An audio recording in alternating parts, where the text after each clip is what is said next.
Ngayon, pag-aralan natin ang salita ng Diyos sa sermon na may titulong, Walang Hanggang Langit at Impyerno.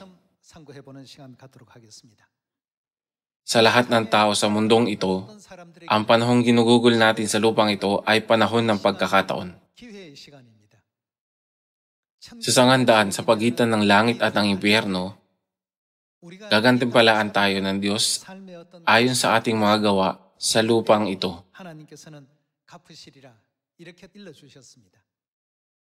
Naniniwala ang maraming tao na natatapos ang buhay sa lupang ito, pero sa katunayan, pag natapos na ito, babalik tayo sa ating orihinal na mundo. Pag bumalik tayo sa mundong iyon, tayo ay hahatulan kung pupunta ba tayo sa langit o sa impyerno. Kaya dapat nating ipaalam sa lahat ng tao na ngayon na ang pagkakataon para piliin ang kaharian ng langit. Sinabi ni Jesus, magsisi kayo sapagkat malapit na ang kaharian ng langit. Kaya dapat din nating isalang-alang ang usapin patungkol sa impyerno. Ang mga naligtas ay mapupunta sa langit, pero ang mga hindi nagsisisi ay magdurusa sa impyerno.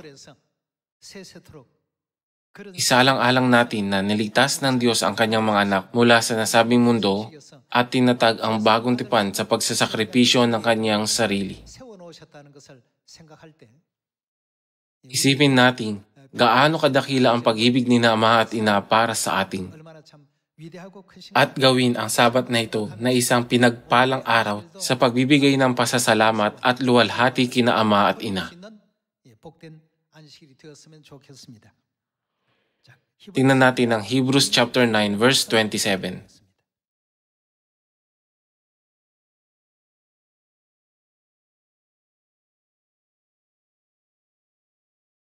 At yamang itinakda sa mga tao ang mamatay na minsan, at pagkatapos nito ay ang paghuhukom. Ito ang di nagbabagong salita ng Diyos. Tinakda na ng Diyos sa lahat ng tao na mamatay na minsan. Pagkatapos nito ay ang paghuhukom, kung sa langit o sa impyerno ba tayo mapupunta. Kailangan nating maunawaan kung bakit tayo naparito sa lupa. Nagkasala tayo sa langit at naipatapon sa lupa, at binigyan tayo ng Diyos na maikling panahon para magsisi. Gayunman, may mga gumagawa ng higit pang kasamaan, at ang ilan ay lumalayo sa Diyos, nasasangkot sa mga makabundong kasiyahan. Sa mundo pagkatapos ng ating buhay sa lupa, ang lahat ng bagay ay walang hanggan. Ang langit ay isang walang hanggang kaharian, at ang impyerno ay walang hanggan din. Kung gayon, sa pagitan ng dalawang mundong ito, alin ang dapat nating piliin? Sinasabi ng Biblia na pagkatapos mamatay ng isang tao, hahatulan siya ayon sa kanyang ginawa. Dahil ang titulo ngayon ay Walang Hanggang Langit at Impyerno, una natin tingnan ang isang tagpo patungkol sa impyerno. Tingnan natin ang Revelation chapter 20 verse 10.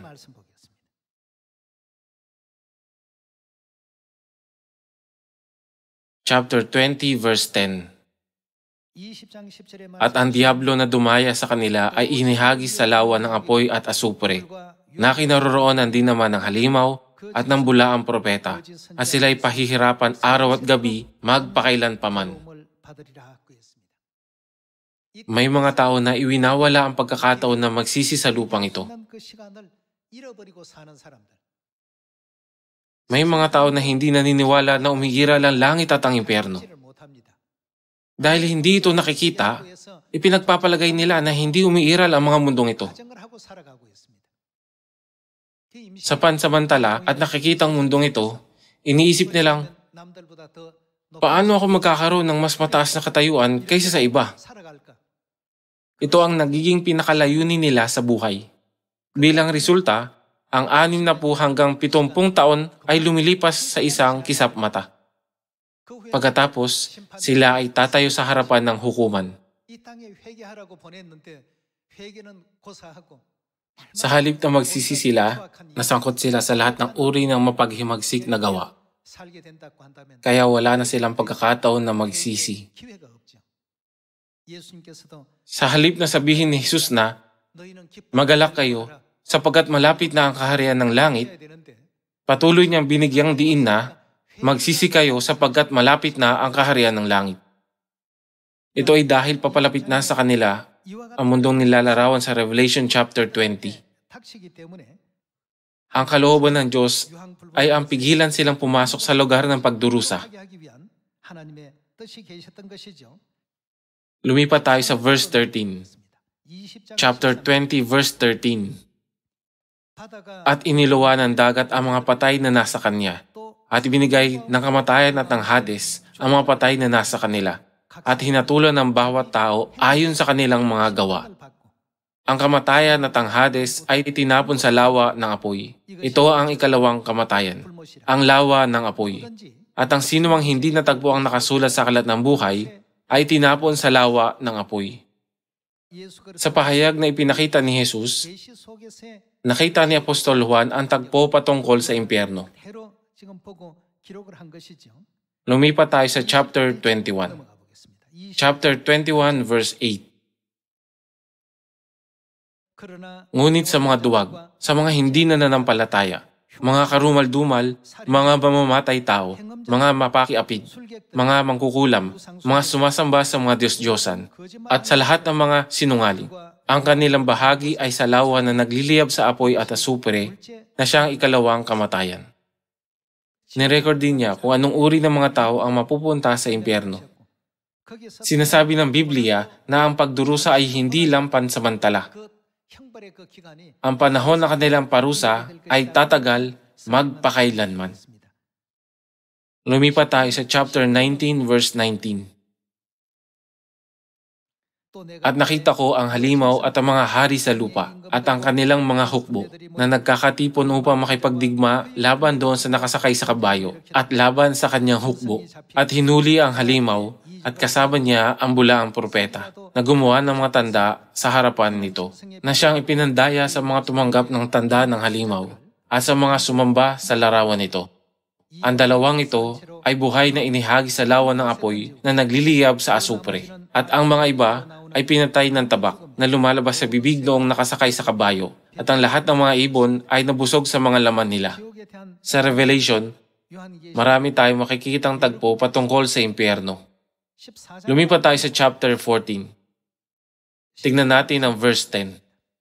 Ay iinom din naman ng alak ng puot ng Diyos, na inihahandang walang halos sa kopa ng kanyang puot, at pahihirapan sa apoy at asupre sa harapan ng mga banal na anghel at sa harapan ng kordero. At ang usok ng hirap nila ay papailang lang magpakailan paman. At sila'y walang kapahingahan araw at gabi.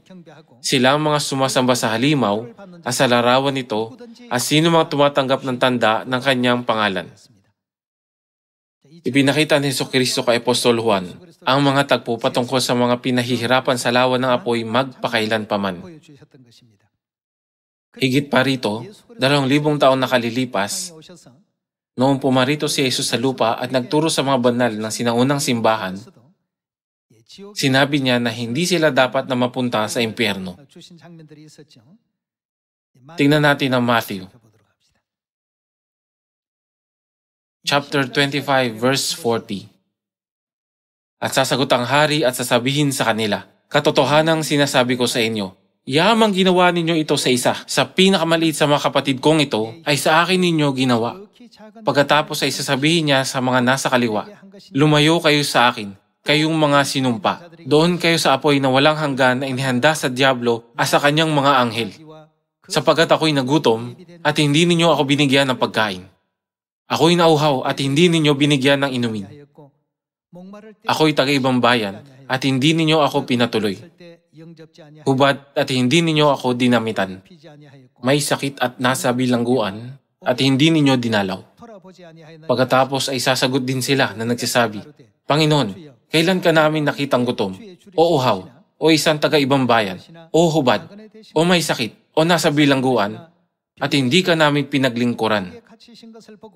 At sila'y sasagutin niya na nagsasabi, katotohanang sinasabi ko sa inyo, yamang hindi ninyo ginawa sa isa sa pinakamaliliit na ito, ay hindi ninyo ito ginawa sa akin.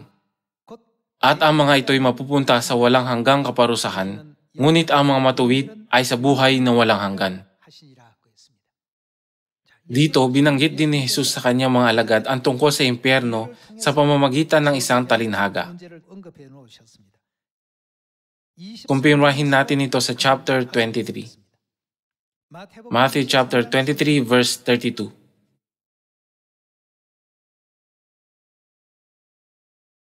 Punuin nga ninyo ang takalan ng inyong mga magulang, kayong mga ahas, kayong lahi ng mga ulupong. Paano kayo makakatakas sa kahatulan sa impyerno? Ang mga Fariseyo, mga Iskriba, at mga Hudyo, ang mga relihiyosong pinuno sa panahong iyon, ay sumasalungat sa katotohanan ng bagong tipan. Tinawag sila ni Jesus na lahi ng mga ulupong at ipinahayag na hindi sila makakatakas sa kahatulan sa impyerno. Lumipat tayo sa Matthew chapter 18. Tingnan natin ang chapter 18 verse 5. At sino mang tumanggap sa isang batang ganito sa aking pangalan ay tumatanggap sa akin. Ngunit, sino mang maglagay ng batong katitisuran sa isa sa maliliit na ito na sumasampalataya sa akin, ay mas mabuti pa sa kanya na bitinan na kanyang leg ng isang malaking batong gilingan at siya'y malunod sa kalaliman ng dagat. Kahabag-habag ang salibutan dahil sa mga batong katitisuran. Ang mga pangyayaring magbubunga ng pagkatisod ay tiyak na darating. Ngunit kahabag-habag ang taong pagmumulan ng batong katitisuran. Kaya, kung ang kamay mo o ang paa mo ay nakapagpapatisod sa iyo, putulin mo ito at itapon. Mas mabuti pa sa iyo ang pumasok sa buhay na may kapansanan o lumpo kaysa may dalawang kamay o dalawang paa na maitapon sa apoy na walang katapusan. At kung ang mata mo ay nakapagpapatisod sa iyo, dukitin mo ito at itapon. Mas mabuti pa sa iyo ang pumasok sa buhay na iisa ang mata kaysa dalawang mata na maitapon sa impyerno ng apoy. Pag-ingatan ninyong huwag hamakin ang isa man sa maliliit na ito, sapagkat sinasabi ko sa inyo, ang kanilang mga anghel sa langit ay patuloy na nakikita ang mukha ng aking Ama na nasa langit. Dito, binibigyang diin ni Jesus na mas mabuti pa ang pumasok sa langit na wala ang bahagi ng katawan na naging sanhi ng ating pagkakasala kaysa sa maitapon sa impyerno. Tingnan natin ang Matthew chapter 13. Anong uri ng mga tao ang mapupunta sa impyerno? Maraming uri ng mga tao ang mapupunta sa impyerno. Pero tingnan natin ang mga katuruan ni Jesus. Tingnan natin ang chapter 13 verse 41. Chapter 13 verse 41. Susuguin ng anak ng tao ang kanyang mga anghel, at titipunin nila sa labas ng kanyang kaharian ang lahat ng mga sanhi ng pagkakasala at ang mga gumagawa ng kasamaan, at itatapon nila ang mga ito sa pugon ng apoy. Doon ay magkakaroon ng pagtangis at paggangalit ng mga ngipin. Kung magkagayoy magliliwanag ang mga matuwid na tulad ng araw sa kaharian ng kanilang Ama. Ang mga may pandinig ay makinig. Saan mapupunta ang mga gumagawa ng kasamaan? Sa pamamagitan ng mga katuruan ni Jesus, makukumpirma natin na ang mga gumagawa ng kasamaan ay mapupunta sa walang hanggang impyerno. Sa Mark chapter 9, tingnan din natin ang tagpo patungkol sa impyerno. Mark chapter 9 verse 41. Sapagkat tunay na sinasabi ko sa inyo, ang sino mang magpainom sa inyo ng isang tasang tubig dahil sa kayo'y kay Kristo, ay hindi mawawalan ng kanyang gantimpala. At kung ang sino man ay magbigay ng katitisuran sa isa sa maliliit na ito, na sumasampalataya sa akin, mabuti pang bitinan ng kanyang leg ng isang malaking gilingang bato at itapon sa dagat. Kung ang kamay mo ay nakapagpapatisod sa iyo, putulin mo ito. Mas mabuti pa sa iyo ang pumasok sa buhay na baldado kaysa may dalawang kamay at papunta sa impyerno sa apoy na hindi mapapatay. Kung ang paa mo ay nakapagpapatisod sa iyo, putulin mo ito. Mas mabuti pa sa iyo ang pumasok sa buhay na pilay kaysa may dalawang paa ka at may tapon sa impyerno. Kung ang mata mo ay nakapagpapatisod sa iyo, dukitin mo ito. Mas mabuti pa sa iyo ang pumasok sa kaharian ng Diyos na may isang mata kaysa may dalawang mata at mabulid sa impyerno. na kung saan ang kanilang mga uod ay hindi namamatay at ang apoy ay hindi napapatay, sapagkat bawat isa'y aasinan ng apoy. Dahil sa mga katuruan ni Jesus sa Matthew at sa Mark, malinaw nating masasabi na umiiral ang impyerno at na hindi tayo dapat na mapunta sa impyerno. Sa Luke, binanggit naman ni Jesus ang pagdurusa sa impyerno. Lumipat tayo sa Luke chapter 16. Ngayon, binabasa ko mula sa Biblia ang mga salitang direktang sinabi ni Jesus. Chapter 16 verse 19. Mayroong isang taong mayaman na nagsusuot ng kulay ube at pinong lino at nagpipista araw-araw sa maraming pagkain. At sa kanyang pintuan ay nakahandusay ang isang pulubi na ang pangalay Lazaro, na puno ng mga sugat, na naghahangad na makakain mula sa mga nahuhulog sa hapag ng mayaman. Maging ang mga aso ay lumalapit at hinihimuran ang kanyang mga sugat. Napakahirap ng naging buhay ni Lazaro. Nang nagtapos ang kanyang buhay sa lupa, namatay siya at nagpatuloy ang kanyang spiritual na buhay. Ang mamatay ay nangangahulog ang pisikal na kamatayan. Tingnan natin ang verse 22. At nangyari, namatay ang pulubi at siya'y dinala ng mga anghel sa kandungan ni Abraham. Namatay din naman ang mayaman at inilibing. Hindi ba't sinasabi na pagkatapos ng kamatayan ay ang paghuhukom? Tingnan natin kung saan napunta ang mayamang lalaki matapos mahatulan. Verse 23. At mula sa Hades na kanyang pinagdurusahan ay tumingala siya at nakita sa malayo si Abraham at si Lazaro sa kanyang kandungan. Siya'y sumigaw at sinabi, Amang Abraham, maawa ka sa akin at suguin mo si Lazaro upang itubog niya sa tubig ang dulo ng kanyang daliri at palamigin ang aking dila sapagkat naghihirap ako sa apoy na ito. Subalit sinabi ni Abraham, Anak, alalahanin mo na sa iyong buhay ay tinanggap mo ang iyong mabubuting bagay at si Lazaro naman ay ang masasamang bagay. Subalit ngayon ay inaaliw siya rito at ikaw ay nagdurusa. Bukod dito, may isang malaking banging inilagay sa pagitan natin upang ang mga nagdanais tumawid buhat dito patungo sa inyo ay hindi maaari at wala ring makakatawid mula riyan patungo sa amin. At sinabi niya, Kung gayoy, pinapakiusap ko sa iyo, Ama, na isugo mo siya sa bahay ng aking ama, sapagkat ako'y may 5 kapatid na lalaki upang magpatotoo sa kanila nang hindi rin sila mapunta sa dakong ito ng pagdurusa. Ipinapakita nito kung gaano katindi ang pagdurusa sa impyerno. Pagkamatay niya, naunawaan niya na umiiral ang impyerno at nagmakaawa siya na pigilan ng kanyang pamilya na mapunta sa impyerno. Verse 29. Subalit sinabi ni Abraham, Nasa kanila si Moises at ang mga propeta. Hayaan mo silang makinig sa kanila. Sinabi niya, Hindi Amang Abraham. Subalit kung ang isang mula sa mga patay ay pumunta sa kanila, sila'y magsisisi. At sinabi niya sa kanya, kung hindi nila pinapakinggan si Moises at ang mga propeta, hindi rin sila mahihikayat kahit may isang bumangon mula sa mga patay. 2,000 taong nakalilipas, sa pamamagitan ng talinhagang ito, ipinaliwanag ni Jesus kung gaano katindi ang pagdurusa sa impyerno. Kailangan niyo malaman na ipinapaliwanag ng Biblia ang mga bagay na ito sa isang malumanay na paraan. Binabalaan tayo ng ating makalangit na Ama at makalangit na Ina na hindi tayo dapat na pumunta sa impyerno. Ano kaya ang maaaring gawin ng mga makasalanan para maging maganda sila sa paningin ng Diyos? Gayunman, dumating ang Diyos sa lupang ito para buksan ang daang tungo sa buhay. Ibinibigay sa atin ang maluwalhating daan ng kaligtasan at kapatawaran ng mga kasalanan. Tunay na isang karangalan ang mabigyan tayo ng Diyos ng pagkakataon na mapatawad ang mga kasalanan natin sa pamamagitan ng bagong tipan. Ang lahat ng pagdurusa at paghihirap sa impyerno ay walang hanggan. Pag inisip natin na ang impyerno ay isang lugar kung saan walang sino man ang makakatakas, sa pagdurusa ng kahit isang minuto, magagawa nating ilaan ang ating mga sarili sa salita ng Diyos upang hindi mawala ng saysay ang mga pagsisikap ng ating Ama at Ina. Dapat tayo magkaroon ng pananampalatayang sumusunod sa lahat ng tinuturo ng Diyos sa atin, na nagpapakita sa atin kung paano mamuhay ng mabuti para maiwasan natin ang paggawa ng masasamang bagay. Hindi ba alam ng Diyos ang kahihinatnan ng mga bagay sa huli? Dahil nakikinita ng Diyos kung aling mga landas ang humahantong sa mga nakalulungkot na resulta, tinuturuan niya tayo na lumayo sa ilang bagay o gumawa ng ilang bagay. Ang lahat ng kanyang katuruan ay nagsasabi sa atin ng tungkol sa pag-iral ng walang hanggang kaharian ng langit.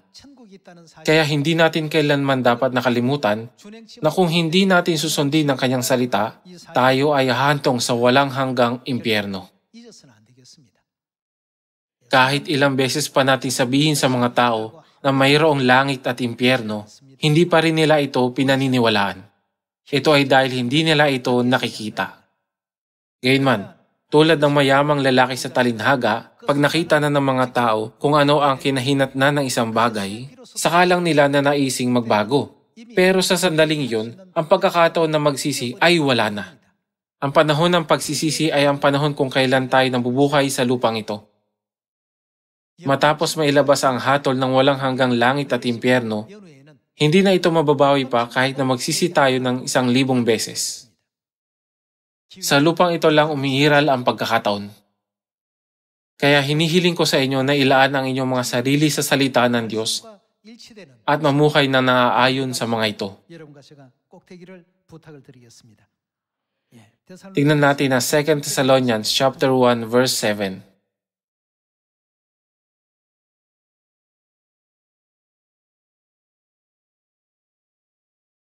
At kayong mga pinahihirapan ay bigyan ng kapahingahang kasama namin. Sa pagkapahayag ng Panginoong Hesus mula sa langit na kasama ang kanyang mga makapangyarihang anghel na nasa nagliliyab na apoy na magbibigay ng ng parusa sa mga hindi kumikilala sa Diyos at sa mga hindi sumusunod sa ebanghelyo ng ating Panginoong Hesus. Dinamitan ng Diyos ang mga tao ng laman para bigyan ang mga ito ng pagkakataon na magsisi sa lupang ito. Ano ang naghihintay sa mga namuhay ng hindi nagsisisi na hindi nalalaman ang pag-iral ng Diyos Ama o Diyos Ina at hindi sumusunod sa ebanghelyo?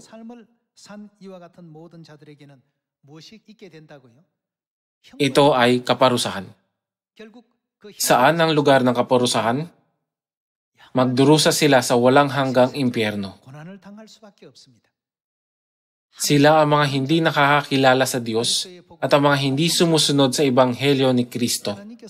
Hindi pinahihirapan ng Diyos ang sangkatauhan para lang pasunurin sila sa Kanya. Ito ay dahil gusto niya na maunawaan natin ang lahat ng kasalanan na gawa natin sa langit at para magkaroon tayo ng matibay na pananampalataya na hindi na tayo muling masasangkot pa sa kasalanan. Ang mga tao sa mundong ito ay naniniwala na ang mundo na ikatlong dimensyon ay ang lahat-lahat. Kaya naniniwala sila na walang ibang mundo sa kabila nito. Gayunman, hindi ba't natutunan natin na ang tao ay binubuo ng laman at espiritu? Kung umiiral ang pisikal na buhay na isinasa pamuhay natin ngayon, tiyak na umiiral din ang spiritual na mundo. Sa mundong iyon, magdurusa sila magpakailanpaman. Dahil alam ito ng Diyos, binigyan niya ng pagkakataon ang sangkatauhan. Gayunman, kahit na napatapon na sila sa lupang ito, patuloy silang nagkakasala, nagiging mapagmataas, nagsasabing, "Ako ang pinakamagaling sa lahat." Dahil nasisihan sila sa mga makamundong pagnanasa, wala silang panahon para magsisi. Sa kadahilan ng ito, bumaba ang Diyos sa lupang ito at nagsuot ng laman sa kanyang una at ikalawang pagdating para ituro sa atin ang daang pabalik sa langit at ang paraan upang matanggap ang kapatawaran ng mga kasalanan. Hindi ba't ito ang daang tungo sa buhay? Kaya, gaya na nasusulat sa Micah chapter 4 at Isaiah chapter 2, nasusulat na upang maituro niya sa atin ang kanyang mga daan at tayo makalakad sa kanyang mga landas. Kung agad tayong hahatulan ng Diyos, diretso ang punta natin sa impyerno. Gayunman, nagpakita siya ng pagtsatsaga. Binigyan niya tayo ng isa pang pagkakataon sa lupang ito. Wala nang iba pang kailangan gawin ang sangkatauhan. Ang mahalaga ay ang mamuhay ng may pagsisisi. Sa ganitong pamumuhay, luwalhatiin natin sina Ama at Ina. Ang kaharian ng langit ay isang lugar na walang kamatayan, kirot, ni kapighatian, gaya ng nilalarawan sa Revelation chapter 21. Hindi ba tinuturo sa atin ng Biblia na mayroong isang mundo ng paraiso kung saan tayo maaaring mabuhay sa kasiyahang nalilikha ng Diyos araw-araw? Ngayon, buong puso kong hinihiling sa inyo na mamuhay ng naaayon sa mga katuran ng bagong tipan para wala ni isang maiwan sa atin at sama-sama tayong makapasok sa langit. Pag sinabi ng Diyos na huwag magdagdag ni mag-alis mula sa Biblia, hindi ba't ibig sabihin nito na isinama niya sa Biblia ang daan patungo sa langit? Gayunman, maraming simbahan ang nagdaragdag ng mga bagay na wala sa Biblia habang nagbabawas ng marami sa Biblia. Ang kanilang landas ay patungo sa impyerno, hindi sa langit. Sa talinghaga ng mga damo, sino ang may kagagawa ng pagtubo ng mga damo? Alam na ni Jesus kung sino ang gumawa nito. Sinabi na may-ari ng bukid na si Satanas ang may kagagawa nito. Sa panlabas, naniniwala sila sa Diyos, pero sa panloob ay hindi. Hindi ba't ito ang dahilan kung bakit nilalarawan sila ng Biblia bilang mga asong gubat na may damit tupa? Dahil ninanakaw nila ang ating mga kaluluwa, dapat tayong mahabag sa lahat ng kaluluwa. Dapat ko silang gisingin ng mabilis. Para makapagligtas ng isang kaluluwa, dapat nating ihatid ng tama ang makatotohanang mensaheng ito. Dumating si Jesus sa lupang ito upang hanapin at iligtas ang nawala. Kaya dapat din tayo magkaroon ng parehong matuwid na layunin. Taos-puso akong umaasa na mag-iwan kayo ng maraming magagandang gawa ng pagsisisi sa paningin ng Diyos. Umaasa na nakatanggap kayo ng maraming biyaya. Nais kong tapusin ang sermon na ito. Maraming salamat.